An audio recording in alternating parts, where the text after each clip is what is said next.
మేము ఒక శంకుస్థాపన చతురస్రాకారంలో వెచ్చని కాంతిని వెదజల్లుతున్న లాంతర్ల మృదువైన మెరుపును చూస్తాము. ఒక మృదువైన గాలి చెట్ల గుండా కదులుతుంది మరియు గుంపు గుమిగూడుతుంది.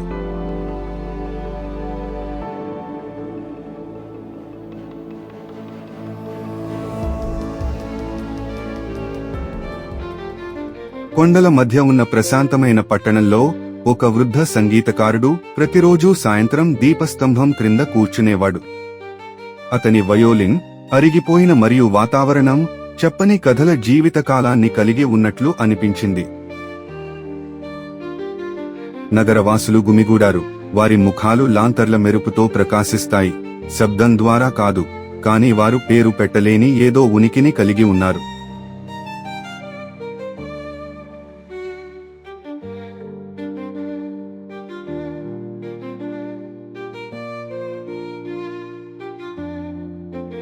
దాదాపు 7 ఏళ్ల వయసున్న ఒక చిన్న అమ్మాయి నిశ్శబ్ద సంగీత విద్వాంసుడిని ఆసక్తిగా చూస్తున్నప్పుడు ఒక ఎలుగుబంటిని పట్టుకుంది.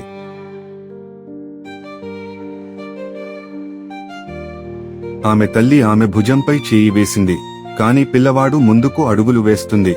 ఆమె సిగ్గును అధిగమించి ఆమె ఉత్సుకత.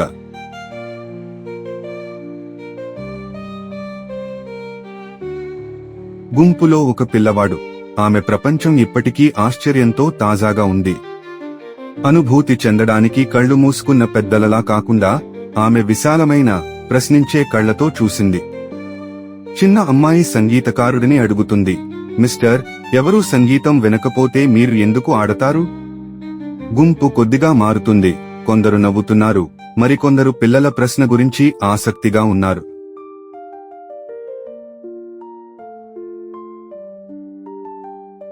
సంగీతకారుడు ఆగి తన విల్లును తగ్గించి దయగల చిరునవ్వుతో అమ్మాయి చూపులను కలుసుకున్నాడు.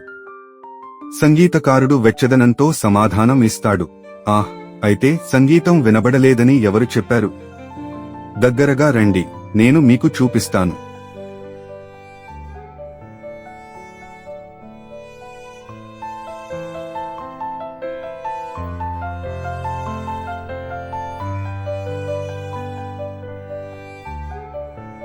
పిల్లవాడు కొన్ని జాగ్రత్తగా అడుగులు వేస్తాడు. సంగీతకారుడు ఆమెను తన ముందు నేలపై కూర్చోమని సైగ చేస్తాడు. అతను మళ్లీ ఆడటం ప్రారంభిస్తాడు. అతని విల్లు నెమ్మదిగా, ఉద్దేశపూర్వకంగా కదులుతుంది. పిల్లవాడు సూచించినట్లుగా ఆమె కళ్ళు మూసుకుంటుంది. సంగీతకారుడి కదలికలు ప్రవాహంలా ద్రవంగా ఉన్నాయి, మరియు నిశ్శబ్దం గాలిలో భారీగా వేలాడదీసినప్పటికీ ఏదో కదిలింది. పిల్లవాడు వెచ్చదనాన్ని అనుభవించడం ప్రారంభించాడు. ఇది భూమి నుండి పైకి లేచినట్లు అనిపించింది. చిన్న అమ్మాయి కళ్ళు తెరిచి గుసగుసలాడుతోంది.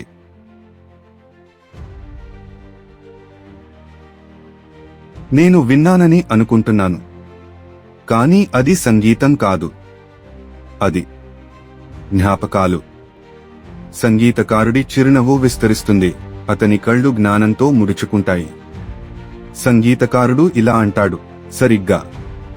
అన్ని పాటలు వినడానికి కాదు, అత్యుత్తమ శ్రావ్యమైన అనుభూతి మన జీవితాల ఫాబ్రిక్లో అల్లినవి.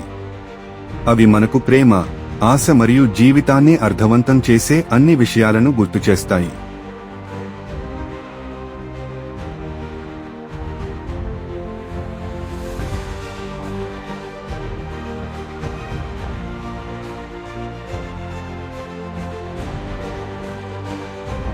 పిల్లవాడు ఒక్కడే కాదు, పట్టణవాసులు కూడా తమలో నిశ్శబ్ద శ్రావ్యతను కదిలించారని భావించారు.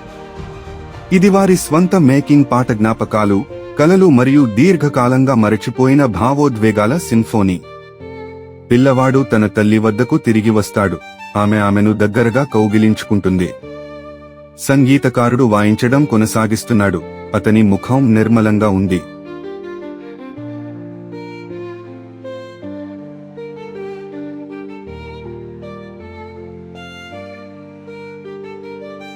రాత్రి లోతుగా గుంపు చెదరగొట్టడం ప్రారంభమవుతుంది.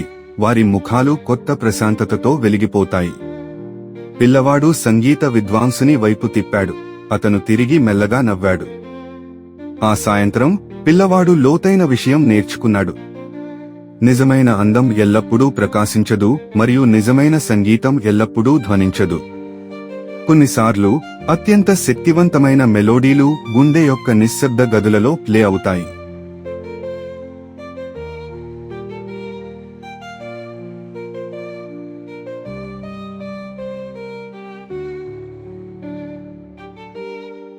మరుసటి రోజు ఉదయం చతురస్రం ఖాళీగా ఉంది, కాని శ్రావ్యత యొక్క జ్ఞాపకం గాలిలో ఉంటుంది. పిల్లవాడు తన తల్లితో కూర్చుని తనకు అనిపించిన వాటిని వివరిస్తుంది. చిన్న అమ్మాయి తన తల్లిని అడుగుతుంది, అమ్మా, మనందరిలో పాటలు ఉన్నాయని మీరు అనుకుంటున్నారా? తల్లి నవ్వుతూ, మేము స్వీటీ అని అనుకుంటున్నాను. మనం వినడం నేర్చుకోవాలి.